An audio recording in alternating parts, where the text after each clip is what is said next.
Welcome to You're Not Crazy, It's Perimenopause. If you're a woman over 40 and feeling more anxious, not sleeping well, or disconnected from your body, this podcast is for you. I'm your host, Jenny Smith, functional medicine health coach, here to help you understand what the heck is happening in perimenopause. Each week, we're diving into real-life conversations about how our changing hormones impact anxiety, sleep, and stress, and I'll share simple strategies to help you feel normal again. So grab a cup of tea or beverage of choice, get comfy, and let's dive in. Envision your dream come true romantic relationship. Maybe for you, that looks like candlelit date nights, cozy couch cuddles, unshakable teamwork, and or the best sex you've ever had. I am so excited to introduce you to Dr. Liz, a love and relationship specialist who blends psychology and mysticism to bring more magic and fun into your love life. With over 18 years of experience as a therapist and 2 decades of married life herself, Liz gets it. Relationships can be hard.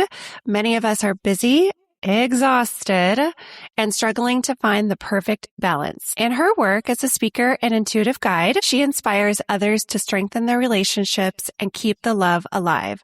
Liz helps you remove the subconscious blocks that get in the way of feeling happy and fulfilled, and she illuminates your path to genuine joy and deeper connection.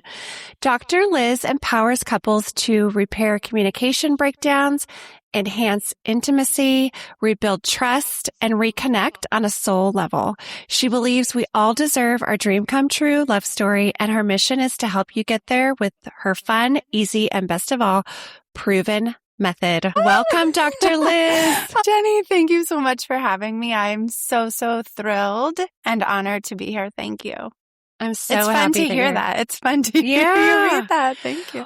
I want to share that Dr. Liz and I met in our coaching program with Sean Miner. So I've had fellow guests from Sean's program on the show, and Liz is someone that I've gotten to know over the last few years. Yeah. Three years, maybe? 3 plus. Yeah. Yes. And so it's been so fun to get to know you and to learn more about your work. And I want you to share with my listeners, like, what led you into becoming a love and relationship specialist to be doing the work that you're doing today. Yes, thank you. I will share that. And I want to say thank you again for having me on the show. I treasure our connection. And I love hearing how Sean Miner and our coaching program with her it's brought so many people together. I have to say, Jenny, you are doing such an amazing thing for women, and not just women, but yes, lots of women and everyone that women love, because what got me into becoming a love and relationship specialist is just that I love love. I literally love love. I am so grateful for the love that I receive and give and just exchange with people and things and nature. And love, although there's a misconception that love should just be easy. It's not. We know it is not. We know that relationships are very challenging. They are hard, and they do require work. And just like our jobs require work and attention, ourselves, our health, our physical, mental, emotional, spiritual health requires attention. Our relationships require attention. So that is one of the biggest things that led me into becoming a relationship expert and specialist, and really focusing on that in my work. And I love so much what you're doing for women's relationship with themselves, that also then spills over into our relationships with other people. We know women, whoever's listening, women, men, everyone who's listening, you know that, or I invite you to reflect on when you are feeling really good, healthy, well, strong, connected with yourself, you also are having better relationships with other people. So it's very much the things that you have delivered, the education that you're delivering each week on this show is so amazing. And I just want to thank you from the bottom of my heart. And for all of your listeners, just thank you for giving all this very amazing and important information in a very digestible and relatable way. So thank you. Thank you Yeah. so much for saying that, Dr. Liz. Yeah. I think the work that you do is super important. And what I'm really passionate about with my own history, I don't think I've shared this on the podcast yet. My parents were married for 26 years and they divorced after 26 years of marriage. And in the moment, it was hard for me to see kind of what was happening. I wasn't in the marriage. I was a bystander in the home. However, looking back now after all that's been said and done is I think that my mom, well, both of my parents, they were separate in their lives and they didn't really work together to nurture their relationship. And my mom lost herself in caregiving. And so many of us women is we neglect ourselves, not intentionally, because we're conditioned to care for other people. And so we lose ourselves in that, whether it's caring for kids, caring for parents. And for my mom, she was a stay-at-home mom for so many years. She went back to work when I was in college. And I think she just kind of lost herself in that. And then my dad was doing his job and he'd travel for work and he'd come home and he'd be exhausted. And they were just separate. And I think they lost that spark. Yeah. And that it can happen without even knowing that it's happening. And I think after all that had happened with my parents, my dad had some remorse over, gosh, I probably should have taken better care of her in the sense that taking better care of our relationship. So what would you say to listeners who can relate to that, who are juggling so many things, their jobs, their careers, sandwich generation, taking care of parents, taking care of their kids, the home? How do we keep the spark alive when all of that's happening? Yes, I have lots to say about that, Jenny. For us right now at this age, and for our moms, for our grandmothers, for our great-grandmothers, great-great, all the way up the line, is that, yes, we are conditioned to be caretakers, and we're also really good at it, right? So we're nurturing, we're loving, we're warm, we are empathic, we're rock stars at caring for people. And so we're good at it. And sometimes I say to people, anyone who will listen, just because we're good at it doesn't mean that we must be stuck and feel like we're giving all of our energy to something. If we're not also making intentional effort to have reciprocity, receive things back, give to ourselves the energy. I have a curiosity of how old your mom was when your parents divorced. And that comes from even just reflecting on my own parents' marriage. My grandmother is one of my biggest inspirations to me. I call her Gigi. She talks very openly about some of the decisions that she made in her life and her regret of divorcing my grandfather and leaving the home. And when I talk, like she'll say to me sometimes, I still just don't know why. And I'm like, I know why. I think she was 42. I might be making that up, but I know she was in that age range. And I'm not just hearing it from people in my own life. I hear it in my work with clients. I attended a conference this spring that was about menopause and perimenopause. And I'm just loving, in addition to the energy that you're giving, we're hearing a lot more about it than our moms, our grandmothers ever did. Yeah. And it's finally becoming something we're talking about rather than being taboo. And it's finally becoming something where it's like, oh, I get it. these mood swings, my energy, my exhaustion, my focus and attention is affected by my hormone changes. And it's not something to just hide under the rug anymore. No, let's talk about it. And it's not just about, I had a hot flash, right? Yeah, that's valid. There's so much more. And that's why when I said thank you to you, I'm going to keep saying thank you to you through this whole episode, because those information pieces I'm hearing from people are like, yes, that made me feel so good to hear I'm not the only one.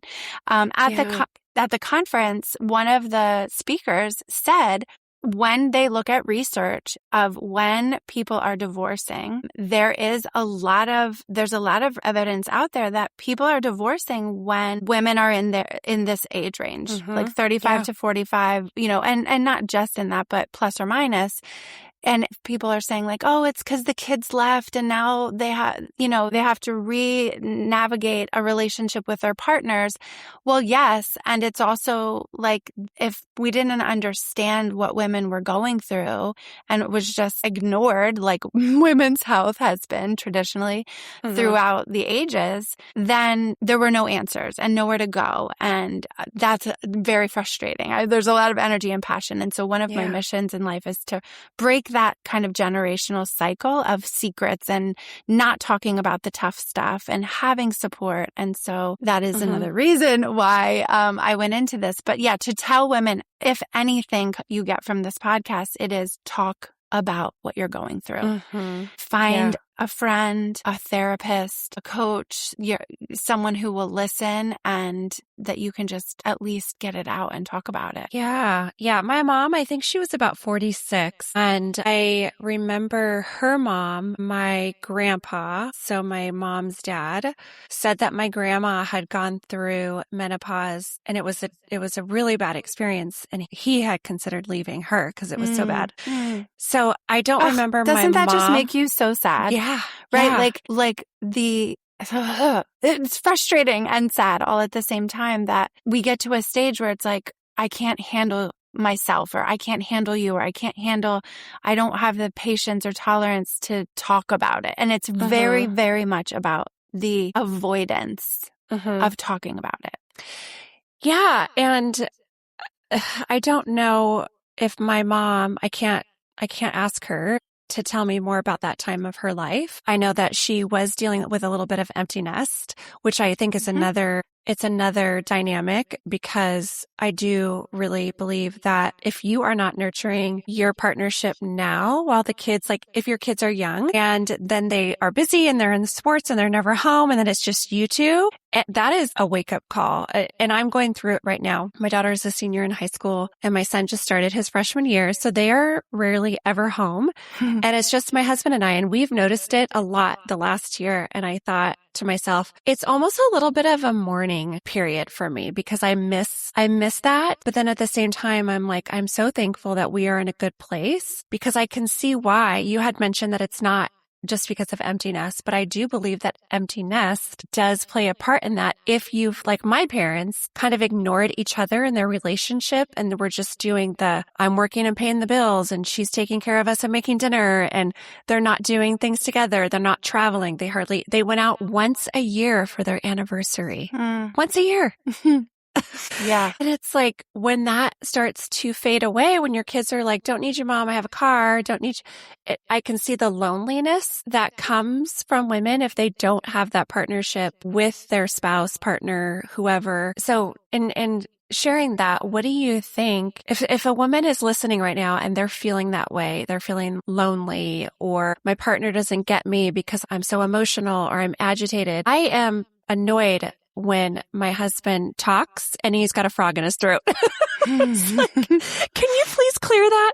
But it's just like those little annoyances that are like irrational. And I'm thinking, what's wrong with me? Why am I so easily irritable? And it's part of this hormonal transition where our stress tolerance is very low. And like, what would you recommend that women do who are feeling lonely, sad, or not being understood by their partner? Yeah, I love that. I will say that you've given some really good guidelines, and guidance right there. And I echo the importance of making time for the relationship right now, making time for your relationship with yourself as well. When my daughter was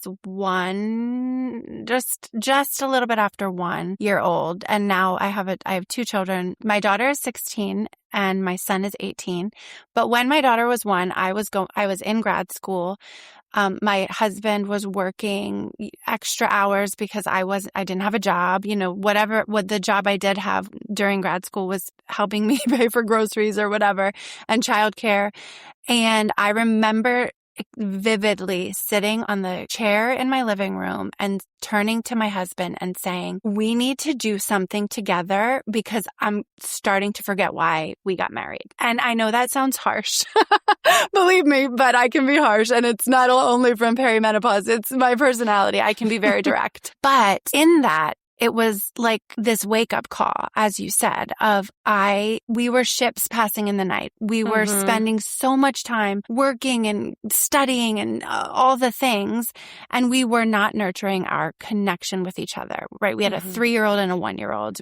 All of you out there, if you have had children or been in the presence of them, they can be a handful at those ages and all the way through, right? They never stop needing our attention. They just need it in different ways. So we planned at that time, just a getaway, and it was very tough to leave our children that young. We went to Jamaica for 5 days, I think it was. We gave ourselves a few months to plan the trip. So my daughter at the time, she was my youngest, was 1.5, and it was very, very tough to leave them. But we are very fortunate we had family that they were able to be with, grandparents who love them so much. And it doesn't need to be that big of a deal, right? It doesn't need to be a 5-day getaway trip, but it needs to be something.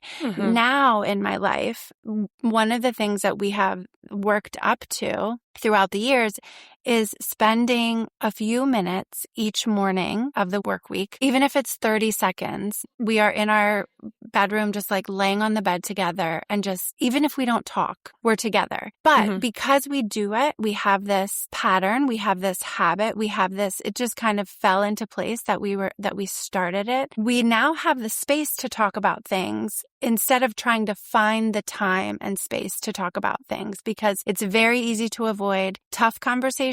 It's very easy to avoid, I felt hurt by this, or I need your attention on this matter. What are we doing with this bill that came in the mail we weren't expecting, right? It's very challenging to find the time, especially when we're very busy, like most people are these days. And so it involves being intentional about it, whether it's a trip, a getaway, going out to dinner for just a weeknight or a weekend or a celebration, but to build it into the routine. And so what you teach here, just like the last episode I listened to for you was the protein episode. And you said you cannot try to add 100 grams of protein all at the same time in your life if you haven't been doing that, if you've been only getting 30 for the day. So start small, start with breakfast. And I love that, Jenny, because that's exactly the approach to take in this as well. Okay. Start small. Start with, hey, let's find a time every week that we can have 5 minutes.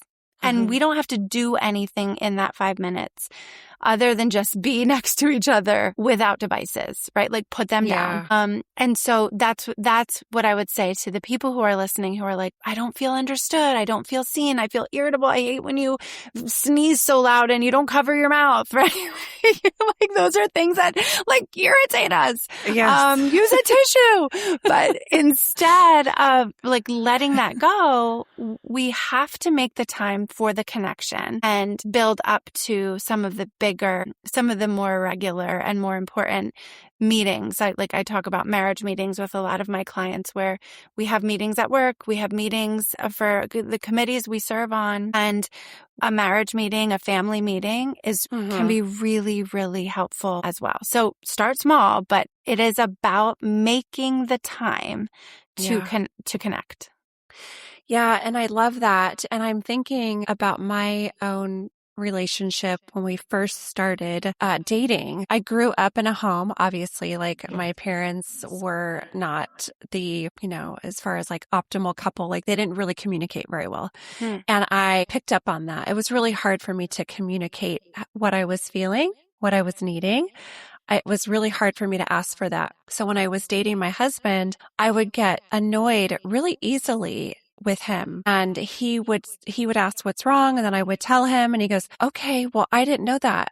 I can't read your mind." And I think so many of us think, well, they should know that. Like they should know that this is what I want or this is what I need. And they don't. They don't know. Right. And it's really a matter of like the communication piece of it, which I think is so hard for so many people, especially if they grew up in a home environment where they didn't talk about things like that. They didn't talk about feelings or what you need. And oftentimes, like with women, we are asking others what they need from us and we give it to them, but we're not used to asking what we need. And receiving it when it's offered. Yeah. Oh, no, I'm okay. No, I don't need that. That's all right. Yes. Yeah, no, I'm good. I'm okay. Yeah, I had to be intentional in the past several years to accept help when it was offered. And it interestingly, that just a memory just popped into my mind of my daughter saying to me, "Why don't you just accept the help?" And I'm like, wow, so it's lovely to hear how even when we don't know that we're being intentional about teaching our children the right way to be healthy and talk about what they need and ask for what they need and set boundaries, that they're hearing us. And then they remind us, hey, you should do it too. Yeah. You should do it too. I love that. You typically in a partnership, there's one person who is much more comfortable sharing their emotions than the other. One person's like, trying to bang a rock and get something to come out of it. And the beauty of that is we're very complementary. We find or land with partners who we can gel with on certain things. And then in other areas, we're different. And when couples have been together over time and they're finding why is this irritating me more than it ever did? Over time, those differences can be points of contention. And instead of always stressing and focusing on the things that aren't going well, one of the things I help couples do is let's start with one or two things we can really celebrate. What are some of the strengths in the relationship? And it does do a lot for couples to say it out loud and tell each other. It's kind of like seeing the veil lift and the smile come back. Like, oh yeah, I really love it when you think of me and grab me a coffee, or make me breakfast in the morning, or just anything, or send me a text that you're thinking about me through the day. And those little things are the things that can add up to so much joy and connection and spark. Yeah. I notice when I compliment my husband, he really appreciates it. He really does. And because he works hard, he has a stressful job. He is almost 50. They go through their changes too. And when I tell him things like, he takes really good care of himself, and I'm thankful for that. I think, we influence each other, and I'll make little comments like, "Oh my gosh, you're so hot right now. Like you look so sexy." And he's just like, "No, thanks." I love that, Jenny. And he loves it. Yeah. So I think it's like going back to the first time you met your partner. What is it about them that drew you to them? And try to get back to that place of that feeling. Yes. And they're the same person, but so much has happened in your life. Like we're going to be married 18 years in a couple months. And I could see how it's easy to get lost in the routine. Get up, go to work, come home, eat dinner. How's your day? Crappy. How's yours? It was all right. Yes, 100%. I love that. When you were talking about the compliments, those can be so powerful and important for keeping that spark alive, right? Keeping that spark alive and attending to the things that you value, right? When you said we help each other, we both value health and wellness. We spend time doing it, and it can be helpful to do it together, to make an effort and say like, hey, I'm struggling to get enough protein in my day, or whatever the case may be, or I know I should go to the gym, but I don't want to. And it doesn't always mean they have to tell you what to do, because sometimes I'll be like, I don't need you to fix this. Mm-hmm. I need you to tell me it's going to be okay. Or, oh, that Mm-hmm. sounds frustrating.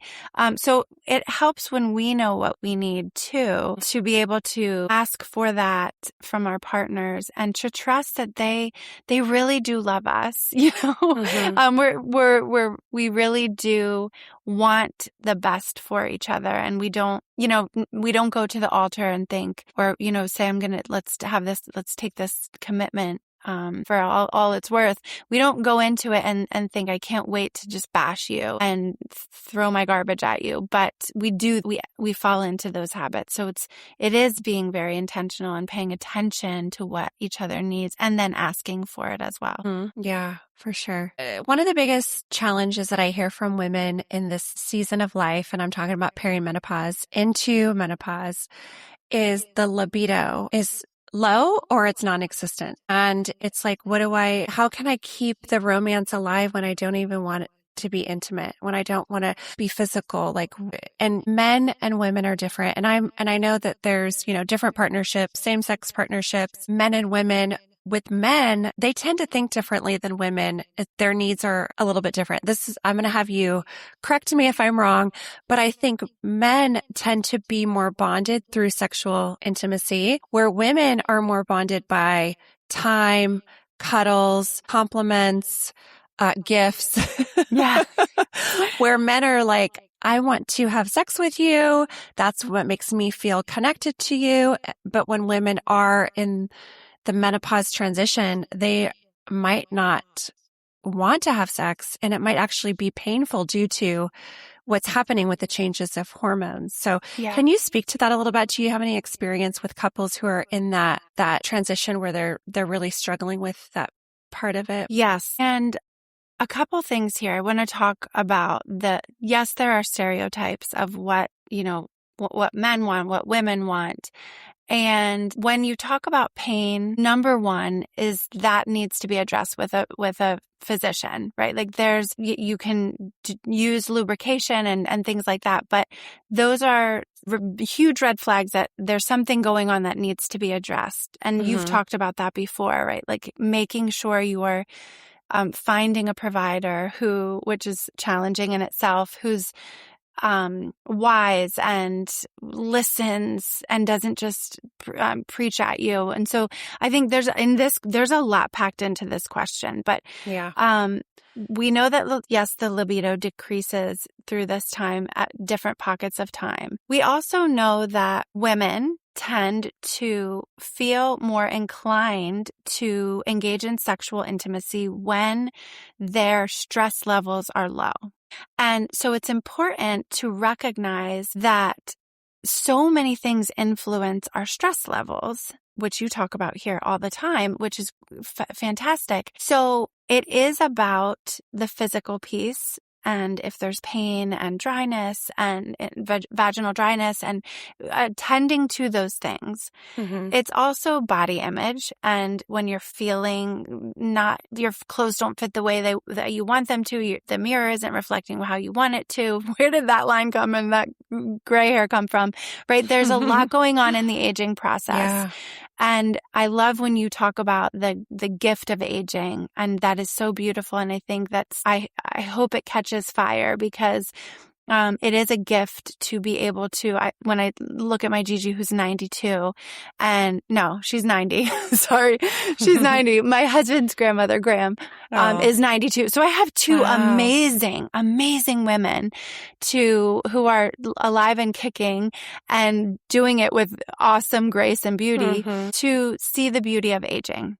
So there are those things. So it's the stress, when stress is low, then we're more open to engaging in that. And so it's very much about being able to pay attention to what are the things contributing to the stress apart from the relationship, but what's going on personally, and to be able to give to ourselves what we need as well.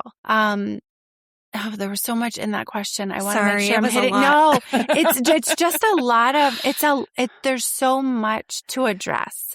One of Yeah. the thoughts I had while you were talking was the love languages. So if people haven't heard of it, it's a pretty contemporary and like popular thing that we have, ways that we feel Mm-hmm. that we give and receive love. And you named a couple of them. They're, speaking it, words of affirmations, or speaking or writing it, like texting, in the middle of the day and being like, hey, I'm thinking about you. Hope you're having a great day. Or, hey, babe, you look sexy in that, right? Like those are the things. Giving gifts and giving, like providing for. So not just showing up with a gift and a thoughtful, hey, I bought this for you, but also like picking up the tab at dinner one night, sharing that, not always having it be the responsibility of one person, filling up somebody's gas tank. If you borrowed their car and you see it's on empty, spending time together and quality apart from devices, doing for, right? Emptying that dishwasher, even though you hate dragging in the garbage cans, bring them in because somebody's got to do it. But then also doing for each other in those ways. Ladies, are you taking notes? Right. And then physical touch. So Yes. sex, yes. Stereotypically, men are more like, think about love and think about sex more, and not all men, right? So it's a stereotype that is based in a lot of research and truth to it. And there are men out there who also recognize the other ways that intimacy grows, right? And other forms of intimacy. So touch by itself without sex. I have a lot of clients who are like, I love when we can just make out and it doesn't always have to lead to sex or the request or the expectation for intercourse, that we can just cuddle on the couch and like share a blanket or just hold hands or just reach over and touch my leg. So touch is a big one, sexual touch, but also sexual touch. And that's like what you were saying when the kids leave or, we're snuggling our puppies and our fur babies. We do love touch and we can get it from different sources. I think that the important thing is also recognizing all of the aspects of love can't come only from our partners, that we not only have to nurture our relationships in our partnerships and romantic relationships and with ourselves and with our friendships as well, because we get that love from lots of different places. Yeah. Well, thank you so much for clarifying that it is a stereotypical belief that all men operate on connection through sex, where it's these other areas where they feel connected as well. And I think to that point, because it's not true, right? Like it's not true just because it's a stereotype. But I think sometimes we give men can struggle with the expectation that that's what they're supposed to do as well.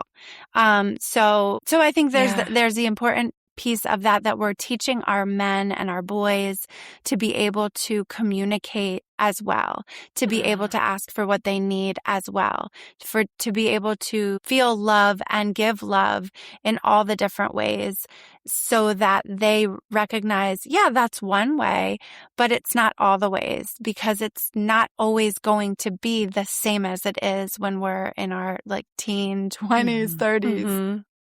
Oh yeah, we have changed so much since we first got together, my husband and I.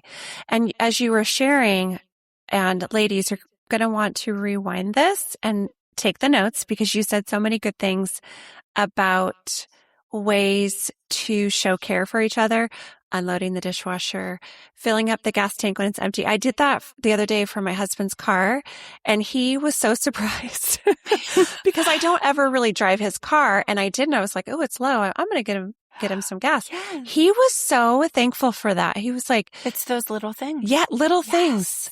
I make his coffee every morning. Sometimes I put like a note on his pillow, just as I start to think of those things, because we used to do a lot of that when we were dating. And then when you have children or things happen in your life that keeps you occupied, you can easily get off track of doing those things.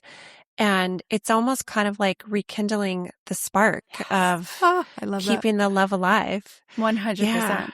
Yeah. And I need to say this as you were talking, and you said that as I was talking, this is what happens. So I'm inviting the listeners, even if you're not hearing an explicit piece of advice, you are going to be, you are already inspired, right? Because what Jenny just said was, hey, here's an idea. Date your partner. Even if you've been married for 20 or 18 years, date your partner again. Reconnect with that magic that brought you together. When you were talking about what was the feeling when you first met, I loved that question. And one of the things that I am known for in my group of friends, and sometimes my husband's like rolling his eyes because every time we do a party or we meet someone new, a new couple, one of my go-to questions is like, how did you meet? Tell us how you met. Tell us your story, because I love hearing it. And I think I love hearing it just as much as watching people when they're telling it. No,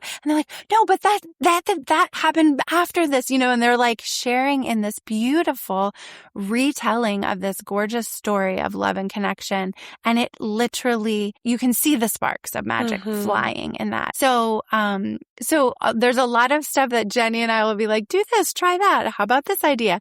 But underneath, and that's the beauty of the things that are not said, the subconscious, unconscious, subliminal information, there's going to be a lot to grab onto here. So whatever in those little sparks of inspiration, just try something, one thing. Yeah. And I think it's so important what you shared earlier is that we all tick a little bit differently. Like we have our own needs and wants, and other people can't read our minds. And we think they can. I think that's one of the biggest lessons I learned. And my husband learned too, is that, he has to ask me things because I think he can read my mind. Yeah. And so we've had to work on that. And it really comes down to communication, right? And just scheduling that time together to say, hey, this is what's going on with me. This is what I'm asking of you, if you can help me with that. And, what is it that you need from me, kind of thing. I love and that. Starting there. And like you said, the baby steps of not, doing date night every week or something, but just maybe saying, okay, let's plug it in once a month now. And then we can move on to, twice a month or whatever. Let's do something fun away from you. And you said this it has to have fun in it. And several times you said away from screens. Yeah, away from screens for sure. Yes. Yeah. Because so many of us we are so distracted from our phones, computers, the television. Yeah.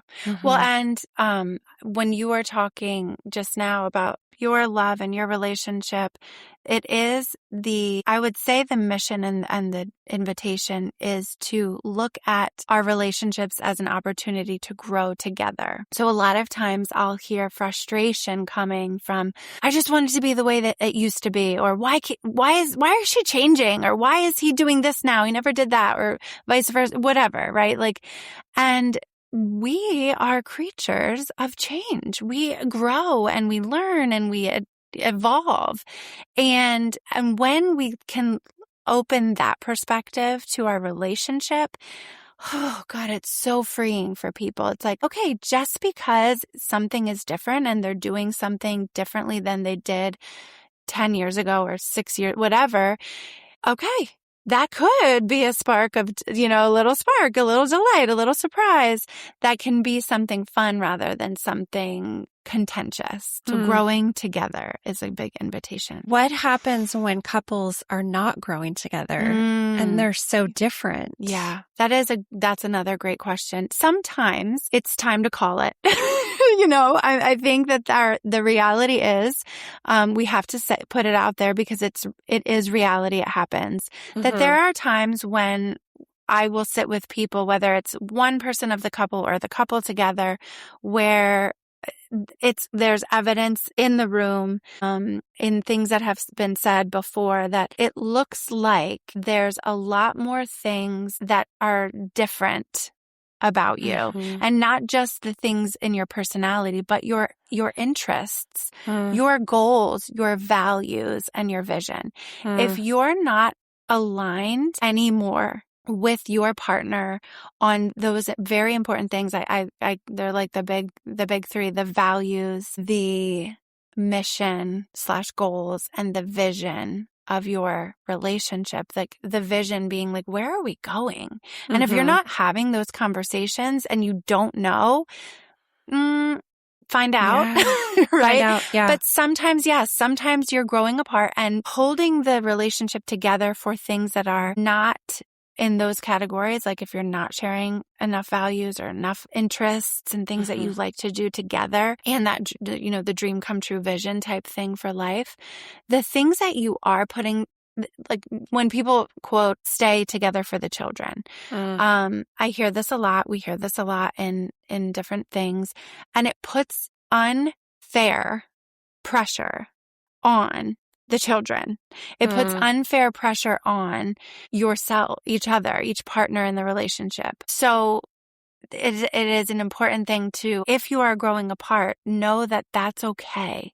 And that to go to a professional, a therapist, a counselor, a coach who can help you navigate the process of separating in a loving, or at minimum, cordial, civil way. Pay the money to a counselor rather than thousands and thousands and thousands of dollars for the legal fees. And because you're going to invest that, not only the money in the cordial civil separation, but you're investing emotional energy into a healthy way to say, this relationship has run its course for all who are involved. There could be children, there could be pets, there could be cars, there could be, grandbabies, houses. And one of the things, again, another one of my passions and missions in life is to share and spread love.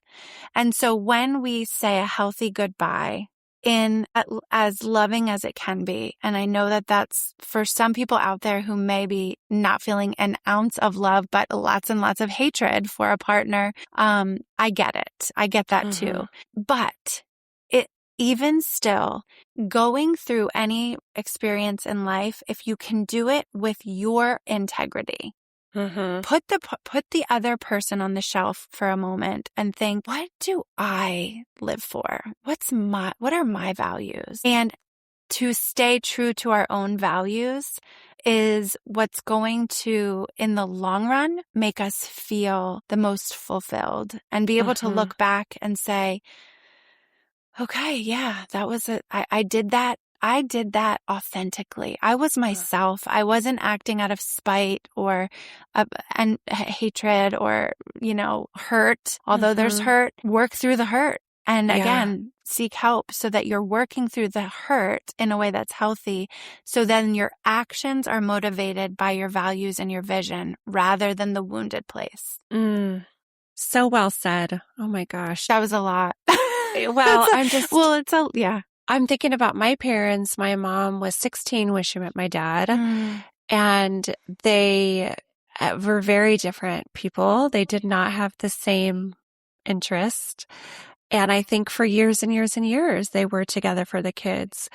And there's a lot of things that go into play with a partnership. And should I stay? Should I go?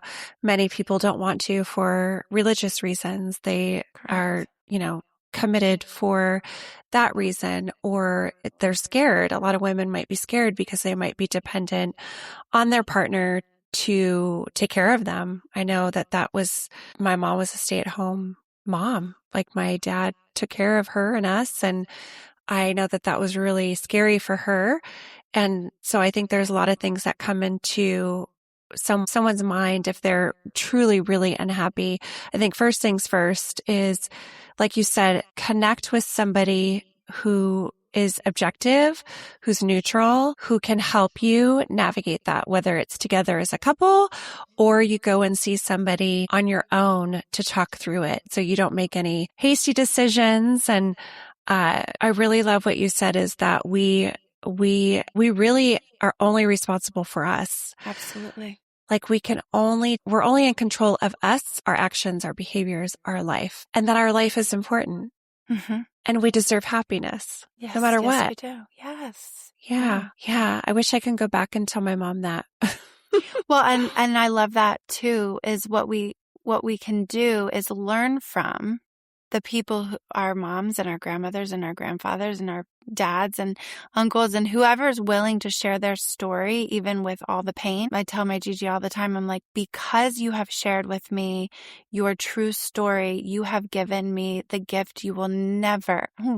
I get emotional because she has no idea. She has no idea how sometimes I've been like, okay, I have to look at what's going on for me and what do I value. And then I have to take that into attending to the relationship. And so it's not only looking back to say, what can I do? But then we're teaching our children in the next generation. One of my most important values is legacy for me, and teaching my children to be able to set boundaries, stand up for themselves, ask for what they need, not settle for people disrespecting their time and their energy. And we can't go back and help people who, like your mom, who are no longer with us physically. But we can take the beautiful lessons they have given to us to help ourselves and the people that we love and the people who are listening, right? So you and I are in that same realm of taking what we learn from our own lives and our own experiences and what we learn from watching others and sharing that with the world in order to just continue helping people spread love and live according to their own love and values. Yeah. When you said I just love, I remember when I was in high school, my friend would always say, don't you just love? And she used to say it all the time. Don't you just love? And that's all there is, right? All we need is love. Well, yes. And it's funny that you said that because we were watching the other week, one of the love shows on their reality shows. I love watching them. I also have a desire to sometimes like take the couples or the people and be like, let me help you with this. Are you talking about Love Island? Love Island. So Love Island for sure.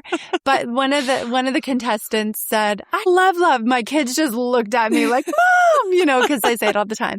But yeah, so it is very much like, and that there's a responsibility there too, is we're seeing it everywhere, right? We're seeing the reality shows. And one of my dreams is to go on one of these reality shows as a consultant and to help people, because I'll watch and I'll be like, oh, okay, we can see why that pattern is happening, right? And so I think that when we can use whatever outlets we have, right? Podcasts and wherever we can talk about it, it's helping people to see, okay, we want to watch people on the shows. They're being so brave and so courageous to go out there and be their authentic self and they might get rejected or feel this way or that way or be competitive.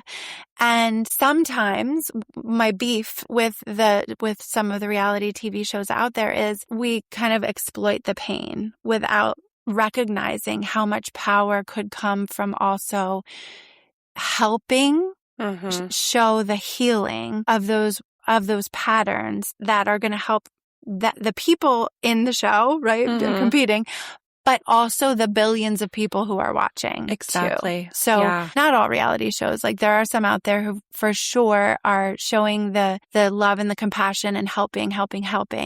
But that's one of the things that comes up for me is I just want to, go help everyone. Yeah. My daughter was watching that show. I had not seen it at all, so I don't know anything about it. But she's like, Mom, it's the finale tonight. I need to watch it. Okay, so don't interrupt me. Okay.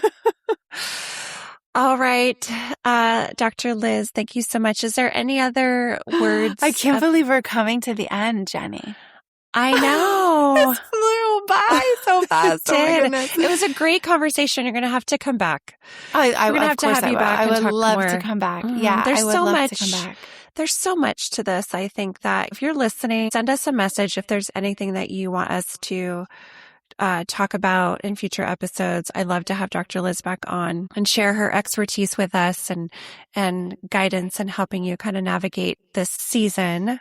Do you have any final words that you'd like to share with the listeners before we wrap up? Well, I did want to say when you were saying when you were younger, your friend was like, don't you just love? I was that friend. So, I was that friend who would I was doodling always like on my sneakers or on my skin or on my whatever was around of like who I was loving at the time and hearts and everything. So it's definitely been a lifelong love journey. I do want to say that I have a free download that people can find on my website, drliz.com, and go to love. It's called the Fun Love Formula. There's things that I've been talking about here, and if you can see me, Jenny, using my hands, but the Fun Love Formula truly underneath what it is telling us is that there needs to be space and energy for every piece of the relationship. So partner A, partner B, and the relationship.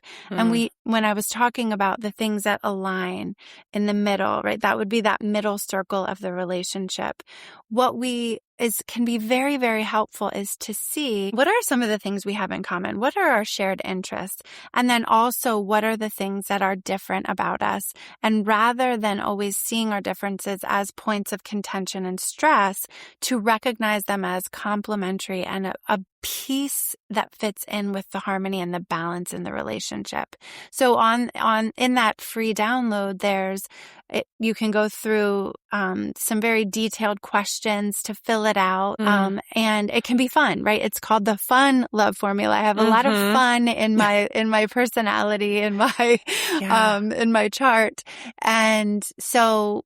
It's important to not just think of relationships as hard work, but to make sure we're sprinkling in the fun as well. And sometimes we have to be intentional about that as well. So I would say that for parting words, it is about balance, and it is about making sure we are looking at how we connect and doing it in a way that's authentic to us and fun. Love is fun. Right? Yeah. Love is fun. Yes. And I am actually going to download the Fun Love Formula, and I'm going to do it with my husband. I think it would be really cool. Oh, yeah. And I'll report back Tell to me. you. Absolutely. Yes. Report back. I love that. Yeah. I love that. So I'm going to link that in the show notes, but you said it's at drliz.com. That's where you can find Dr. Liz. And you're also on Instagram. On Instagram, on TikTok, and on Facebook at Dr. Liz. So easy. LYZ. Dr. Liz. Yes. Yes. So I'll link all that. And so I'm loving, recently I started posting on TikTok. I feel like for me, that's the most fun platform. Some of the other ones feel a little more like work. So I try to be fun over on TikTok and just using fun tools to help people fit into that Fun Love Formula, right? So you can do it as like, okay, what's my favorite ice cream? What's your favorite ice cream? Are we the same on that? Do we share that? What's my zodiac sign? What's your sign? And what are the qualities that go around that? I also do some more in-depth sessions with couples, and it's not therapy. It's more of like a one-time thing where we do a personality assessment for each person, and that helps to determine the personality of the relationship. Yeah. Sometimes it can be so helpful just to see it in words, and a chart comes with it. Charts are fun too. And then we take those elements and we put them into we use the Fun Love Formula, and we put them in and say, okay, what do we share? What goes in the middle circle? I call them golden rings. What goes in the middle golden ring? What goes in my golden ring? What goes in your golden ring? And let's appreciate our strengths and our differences and celebrate them, because that is what brought us together in the first place. So if our goal is to strengthen the relationship, that would be a really fun activity to do. And you can do it with lots of different materials, the love languages and all the different things. So yes, definitely report back. I can't wait to hear how it goes when you do that together. So do you work with couples online? I do. Yes. Okay. Okay. So because I love that we have that capacity to do it. I have an in-person brick and mortar office that I absolutely adore and love to go to. And I also love the aspect of the virtual reach, right? We can reach so far. And so, yes, I do all of those things virtually as well. Yeah. So if you're listening and you're thinking that you would like to get connected with Dr. Liz with couples coaching in that way, her website is going to be linked in the show notes. Reach out to her.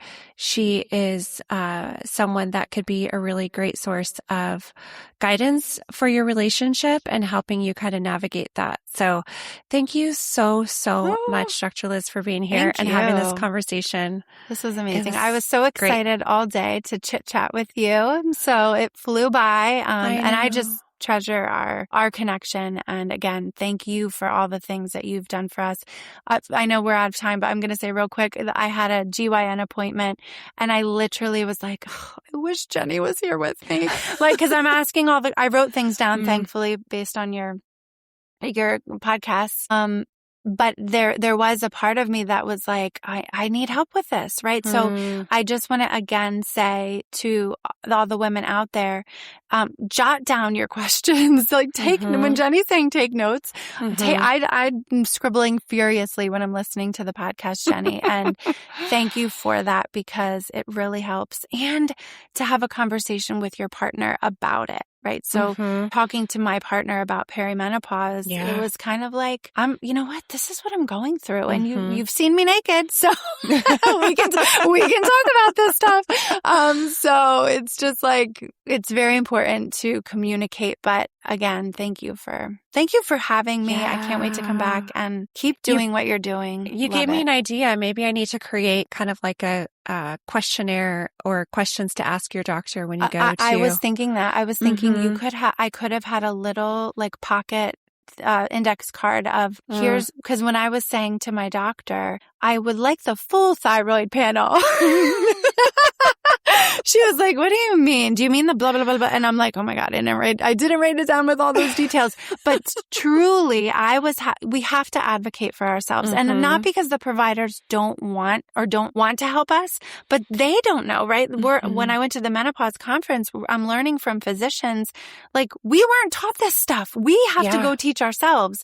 And so we also as women are advocating for ourselves, not just for ourselves, but for our daughters and our nieces and our granddaughters and theirs. And again, as the world continues, we're making it a better place and an easier place to get the care, the help we need to navigate life and be joyful so that we have fun. We have the time for joy and fun and connection. Yeah. And it is getting better. There are more doctors that are looking into understanding women's health a little bit more, but not all of them do.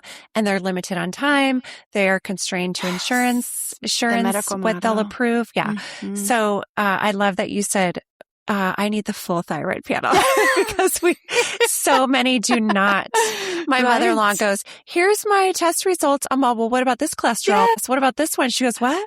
So she went back and asked him for it and he gave it to her. So unless you know to ask for those things. Maybe I need to create that guide. Thank you for putting that. And well, thank you. I'll be the first one to take that guide. All right, ladies. Thank you so much for tuning in today. I will have all of Dr. Liz's information in the show notes, and I encourage you to download her fun love formula guide.